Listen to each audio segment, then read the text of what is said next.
Edification ப்ராசஸிலிருந்து உங்கள் மனிஷின் அன்பு வணக்கங்கள். இந்த வீடியோவில் நம்ம கலப்பெண்கள் பற்றியும் அதன் மீதான இயற்கணித செயல்பாடுகள் பற்றியும் பார்க்கலாம். முதலாவதாக கலப்பெண்கள் அப்படின்றது பார்க்கறதுக்கு முன்னாடி ஏற்கனவே நம்ம i சமம் √(-1) அப்படின்னு ஒரு கற்பனை அலகை இன்ட்ரோடியூஸ் பண்ணியிருப்போம் லாஸ்ட் வீடியோவில். அந்த கற்பனை அலகு கூட y என்னும் சொல்லக்கூடிய ஒரு மெய்ப்பகுதியை நம்ம பெருக்கும் பொழுது yi என்ற ஒரு கற்பனை பகுதி நமக்கு கிடைக்கிறது. அது கூட இன்னொரு மெய்ப்பகுதியை சேர்த்து கணிதவியல் வல்லுநர்கள் என்ன சொல்கிறாங்கன்னா கலப்பு எண்கள் அப்படின்ற ஒரு புதிய எண்களை நமக்கு அறிமுகம் செஞ்சு வச்சுருக்காங்க. இங்கு xy என்பவை மெய்யெண்களாகும். அதே சமயத்தில் x என்ற இந்த பகுதியை மட்டும் நம்ம என்ன சொல்கிறோம்னா மெய்ப்பகுதின்னு சொல்கிறோம். இதை ரியல் பார்ட் ஆஃப் z அப்படின்ற அர்த்தத்தில் RE ஆஃப் z அப்படின்னு எழுதுவது வழக்கம். இதே போல் y என சொல்லக்கூடிய இந்த பகுதியை கற்பனை பகுதின்னு சொல்கிறோம்.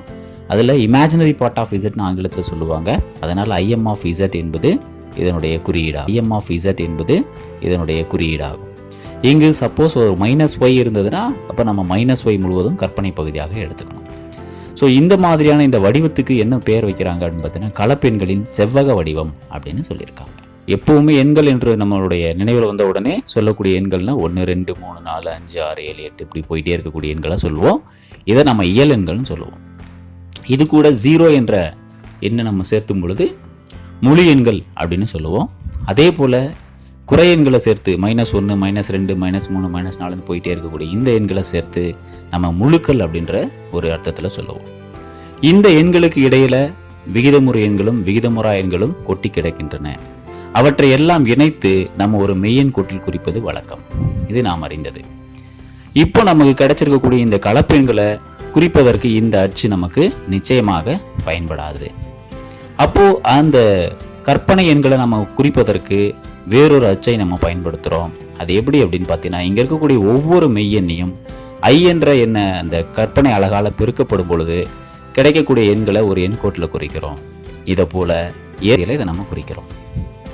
ஸோ இப்போ இந்த இடத்துல 1 2 3 4 இருக்கும்.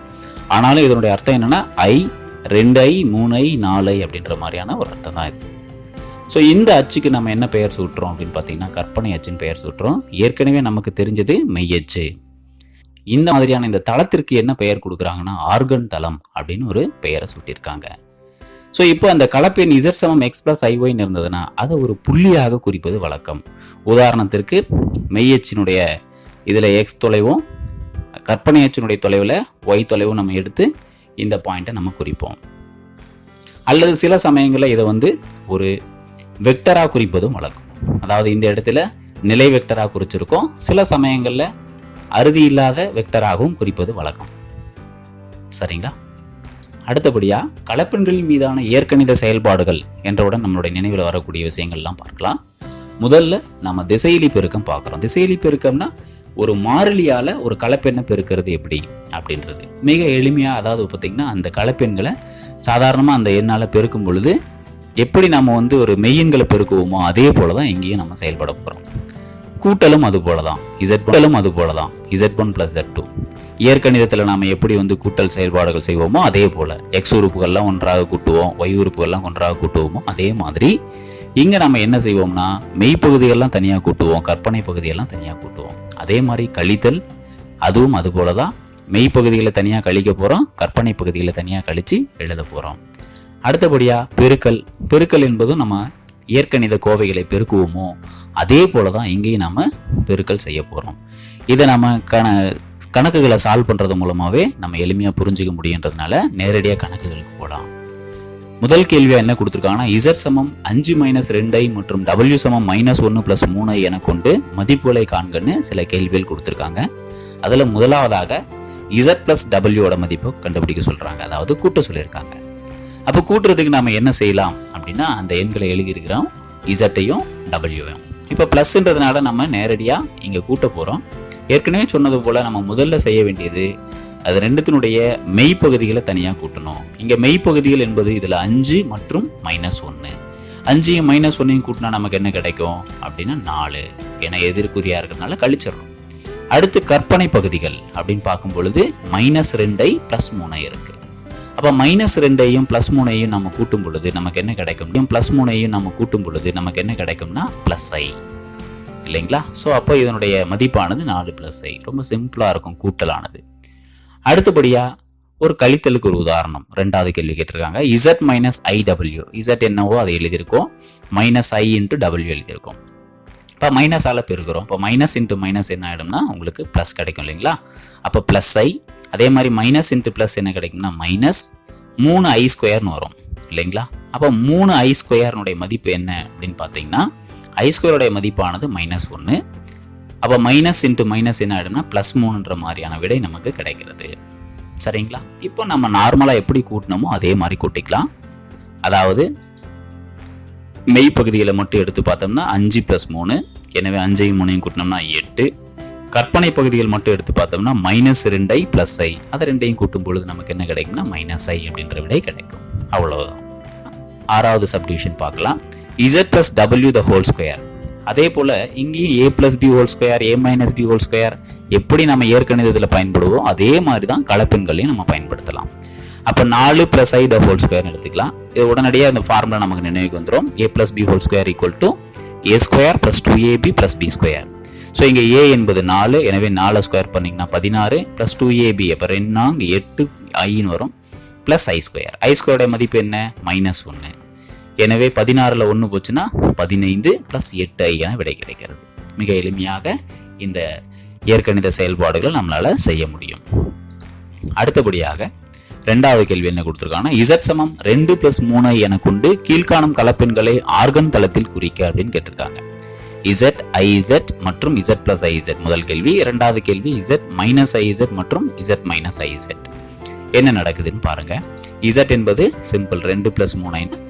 இப்போ iz இதை i ஆல பெருக்கிறோம். அப்போ i ஆல பெருக்கும் பொழுது என்ன ஆகும்னா 2i + 3i ஸ்கொயர்னு வரும். I ஸ்கொயருடைய மதிப்பு -1, எனவே அங்கே -3 கிடைச்சிரும். ஸோ -3 + 2i என்பது izக்கான விடை. ஸோ இங்கே கவனமாக பார்த்துக்கோங்க. எந்த ஒரு எண்ணை நம்ம ஐயால் பெருக்கணும்னாலும் என்ன ஆகும்னு பார்த்தீங்கன்னா மெய்ப்பகுதியும் கற்பனை பகுதியும் இடம் மாறிடும். பாருங்கள், இங்கே 2 3 இருந்ததுங்களா, இங்கே பாருங்கள் 3 2 வந்துடும். அதே சமயத்தில் ஏற்கனவே இருந்த அந்த கற்பனை பகுதியினுடைய குறி மாறிடும். அங்கே +3 இருந்ததுன்னா -3 வரும், -3 இருந்ததுன்னா +3 வரும்ன்றது நினைவில் வச்சுட்டிங்கன்னா மிக எளிமையாக செஞ்சிடலாம். அடுத்ததா z + iz, இது ரெண்டையும் நம்ம கூட்ட போகிறோம். அதுக்கு முன்னதாக -iz கண்டுபிடிக்கலாம். -iz என்பது இதை -i ஆல் பெருக்கிறோம். அதாவது இதையே நீங்கள் மைனஸால் பெருக்கிக்கோங்க, ஏற்கனவே iz இருக்கிறதுனால. அப்போ உங்களுக்கு என்ன கிடைச்சிருக்குன்னா 3 - 2iன்னு கிடைச்சிரும். இப்போ z + izனா z அப்படின்றதையும் iz என்பதையும் நம்ம கூட்ட போகிறோம். கூட்டுறது எப்படின்னு முன்னவே சொல்லியிருக்கோம். மெய் பகுதியில் தனியாக கூட்ட போகிறோம், தனியாக கூட்ட போகிறோம், கற்பனை பகுதியில் தனியாக கூட்ட போகிறோம். ஸோ இங்கே மெய் பகுதிகள் என்ன அப்படின்னு பார்த்தீங்கன்னா 2 - 3, ரெண்டையும் கூட்டினா என்ன கிடைக்கும்? -1. கூட்டணும்னு சொல்லுவோம், ஆனால் எதிரெதிர் குறியாக இருந்ததுன்னா நம்ம என்ன தான் செய்யணும்? கழிக்க தான் செய்யணும்.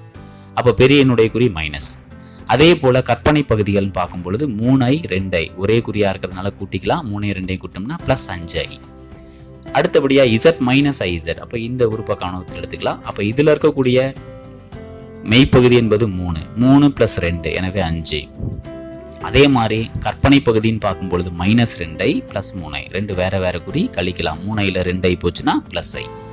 ஸோ இப்போ நம்ம கண்டுபிடிச்சிருக்கக்கூடிய இந்த அனைத்து மதிப்புகளையும் ஆர்கன் தளத்தில் குறிக்கிறோம். ஆர்கன் தளம்ன்றது வேற ஒன்றும் இல்லை, நம்ம வழக்கமாக எப்படி ஒரு கிராஃப் ஷீட்டில் குறிப்போமோ அதே தான் இங்கேயே செய்ய போகிறோம். ஸோ முதல்ல x அச்சு y அச்சு எடுத்துக்கிறோம். ஆக்சுவலாக x அச்சு என்பது இங்கே என்னென்னா மெய் அச்சு, y அச்சு என்பது என்னென்னா கற்பனை அச்சு, வேற ஒன்றும் இல்லை. ரஃப் ஸ்கெட்ச் போட்டிங்கன்னா போதுமானது. இங்கே உங்களுக்கு புரியணுன்றதுக்காக நம்ம உங்களுக்கு நார்மலாக ஒரு கிராஃப் ஷீட் மாதிரி கொடுத்துருக்கேன். ஸோ முதல்ல z என்பது 2 + 3i அப்படின்றதே நீங்கள் ஒரு புள்ளியாக குறிக்க போகிறீங்க. அதாவது இந்த +, i இதெல்லாம் விட்டுருங்க, வேற ஒன்றும் இல்லை.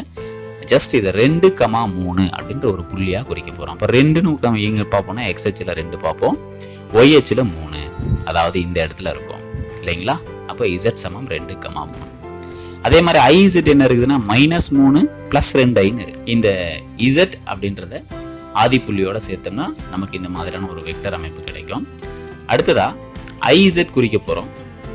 iz எப்படி குறிக்கலாம் அப்படின்னு பார்த்தீங்கன்னா -3, 2ன்னு குறிக்க போகிறோம். எனவே x அச்சில் -3 வரப்போகிறோம், y அச்சில் 2 குறிக்க போகிறோம். ஸோ -3, 2 இதையும் ஆதி புள்ளியோட சேர்த்து விட்டுருவோம். ஸோ ஒரு வெக்டர் அமைப்பு தெரியணுன்றதுக்காக. இப்போ ஒரு விஷயத்தை நல்லா கவனமாக பாருங்கள். இந்த z அப்படின்ற இந்த புள்ளியும் ஆதிக்கும் எவ்வளவு தொலைவு இருந்ததோ அதே தொலைவு தான் இங்கேயும் இருக்கும். அதே சமயத்தில் இந்த இடம் பாருங்க, இது ரெண்டுத்துக்கு இடைப்பட்ட கோணமானது என்னவா இருக்குன்னா 90 டிகிரி. இதனால் என்ன ஞாபகம் வச்சுக்கணும்னா ஐயால் ஒரு எண்ணை நம்ம கலப்பு எண்ணை பெருக்கும் பொழுது அந்த எண்ணானது 90 டிகிரி, அதாவது கடிகார சுழற்சிக்கு எதிர் திசையில், அதாவது நம்ம மிகை திசைன்னு சொல்லுவோம், அந்த மிகை திசையில் சுழலும் என்பதை நினைவில் வச்சுக்கோங்க. சரி, அடுத்தபடியா இது ரெண்டுத்தினுடைய கூட்டுத்தொகை z + iz -1 + 5, அதாவது மைனஸ். இதெல்லாம் இணைச்சி பார்க்கலாம். இணைச்சி பார்த்தோம்னா நமக்கு என்ன கிடைக்கும்னா ஒரு முக்கோணம் கிடைக்கும், அதுவும் செங்கோண முக்கோணம் கிடைக்கும். இதே போல் அடுத்து நமக்கு என்ன தேவைப்படுதுன்னா -iz. -izனா 3, -2. எனவே x அச்சில் 3, ஒயில் வந்து -2. அப்போ இந்த இடத்துல இருக்கும் இல்லைங்களா? ஸோ இதையும் இணைச்சிக்கலாம். அடுத்தபடியாக நமக்கு தேவைப்படுறது z - iz 5, 1. எனவே 5 அடுத்ததாக 1, 5, 1. சரிங்களா? ரைட். இப்போ இந்த கண்டுபிடிச்சிருக்கக்கூடிய அனைத்து புள்ளிகளையும் இணைச்சோம்னா நமக்கு கிடைக்கக்கூடிய அமைப்பு ஒரு முக்கோணம், அதுவும் ஒரு செங்கோண முக்கோணம். ஸோ 2 செங்கோண முக்கோணங்கள் நமக்கு கிடைக்கின்றன. அடுத்தபடியாக 2 கலப்பெண்கள் சமம்னு கொடுத்துருக்காங்க. கொடுத்துட்டு x மற்றும் y-இன் மதிப்புகளை காண்கின்றாங்க. அதாவது இப்போ நம்ம ஏற்கனவே சொன்ன மாதிரி கலப்பெண்களை என்னவா சொல்றோம்னா புள்ளிகளாக சொல்றோம். 2 புள்ளிகள் சமமாக இருந்தால் நம்ம என்ன செய்வோம்னா x மதிப்பும் y மதிப்பும் சமமாக இருப்பாங்க. இங்கவும் 2 கலப்பெண்கள் சமம் எனில் மெய்ப்பகுதியும் கற்பனை பகுதியும் கட்டாயம் சமமாக இருக்கணும். அப்படி இல்லைன்னா அந்த கலப்பெண்கள் சமமானவை அல்ல. எனவே இந்த கலப்பெண்களை நாம முதல்ல எழுதிக்கலாம். கொடுத்துள்ள கலப்பெண்கள் 3 - i × x - 2 - i × y + 2i + 5 சமம். அதே போல் இன்னொரு கலப்பெண்ணு சமக்குறி போட்டு எழுதிக்கலாம். முதல்ல இது 2 சமப்படுத்தணும்னா நம்ம என்ன பண்ணணும்னா மெய்ப்பகுதிகள் தனியாகவும் கற்பனை பகுதிகள் தனியாகவும் பிரிக்கணும். அதுக்காக முதல்ல இந்த பிராக்கெட்ஸ் எல்லாம் நம்ம ரிமூவ் பண்ண முயற்சி பண்ணலாம். அப்போ ஃபர்ஸ்ட் 3 × xனா 3x -ix -2y -னா +iy, அடுத்து +2i + 5 அப்படியே வந்துடும். இங்கே 2x +-1 × y னா -y +2i × y னா 2iy +3 +2i கிடைக்குது. இப்போ நம்ம இதில் இருக்கக்கூடிய மெய்ப்பகுதிகள் மட்டும் எடுத்துக்கலாம். மெய்ப்பகுதிகள்னா என்ன அப்படின்னா ஐ இல்லாமல் இருக்கக்கூடிய உறுப்புகள் அனைத்துமே மெய் உறுப்புகள் தான். அப்படி பார்த்தீங்கன்னா இதில் இருக்கக்கூடிய மெய் உறுப்புகள் அனைத்துமே மெய் உறுப்புகள் தான். அப்படி பார்த்தீங்கன்னா இதில் இருக்கக்கூடிய மெய் உறுப்புகள் என்னென்னா 3x -2y +5, இதையெல்லாம் சேர்த்து மெய்ப்பகுதியாக எழுதிக்கலாம். இதே மாதிரி கற்பனை பகுதிகள் அப்படின்றது என்னென்னா மீதமுள்ள உறுப்புகள். அதே போல் ரைட் சைட்லையும் நம்ம என்ன பண்ண போகிறோம்னா மெய்ப்பகுதிகள் மட்டும் எடுத்துக்கிறோம். 2x -y +3 அவற்றை நாம் வந்து ஒரு பகுதியாக எழுதிக்கலாம் ரைட் சைடில். அதே போல் இடப்பக்கம் மீதம் இருக்கக்கூடிய அந்த ஐயோட இருக்கக்கூடிய கற்பனை பகுதிகள் -ix +iy +2i, அதில் ஐ என்பதை நம்ம பொதுவாக வெளியே வச்சுக்கலாம். அப்படி பொதுவாக வெளியே வச்சுக்கும் போது +i வெளியே வச்சுக்கலாம். எனவே உள்ள பிராக்கெட்டில் உங்களுக்கு என்ன கிடைக்கும்னா -x, ஏன்னா இங்கே -x இருக்கு இல்லைங்களா, அதனால் -x, இங்கே +y, அப்புறம் +2ன்னு வரும். இதே போல் வலப்பக்கத்துலையும் நம்ம எடுத்துக்கிட்டோம்னா 2iy + 2i, இங்கே மட்டும்தான் என்ன இருக்குதுன்னா ஐ உறுப்புகள் இருக்குது. அதுதான் நம்ம என்ன சொல்கிறோம்னா கற்பனை உறுப்புகள் சொல்கிறோம். அந்த கற்பனை வெளியே வச்சுக்கும் பொழுது 2y + 2ன்றது பிராக்கெட்டில் வரும். ஸோ இப்போ நம்ம ஏற்கனவே சொன்ன மாதிரி 2 கலப்பெண்கள் சமமாக இருந்தால் மெய் மற்றும் கற்பனை பகுதிகள் சமம். எனவே மெய் பகுதியையும் கற்பனை பகுதியையும் ஒப்பிட்டு பார்க்கலாம். அப்படி ஒப்பிட்டு பார்க்கும் பொழுது 3x - 2y + 5 என்பதும் 2x - y + 3 என்பதும் சமமாயிடும். அதே மாதிரி -x + y + 2 என்பதும் 2y + 2 என்பதும் சமமாயிடும். ஸோ இவற்றை சமப்படுத்தலாம். முதல்ல இந்த சமன்பாட்டை எளிமைப்படுத்தலாம்.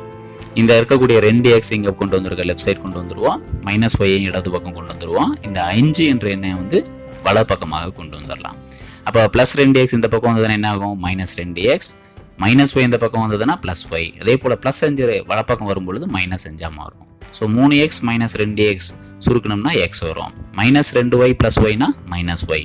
வலப்பக்கம் 3 - 5னா -2. எனவே x - y = -2ன்ற சமன்பாடு நமக்கு கிடைக்குது.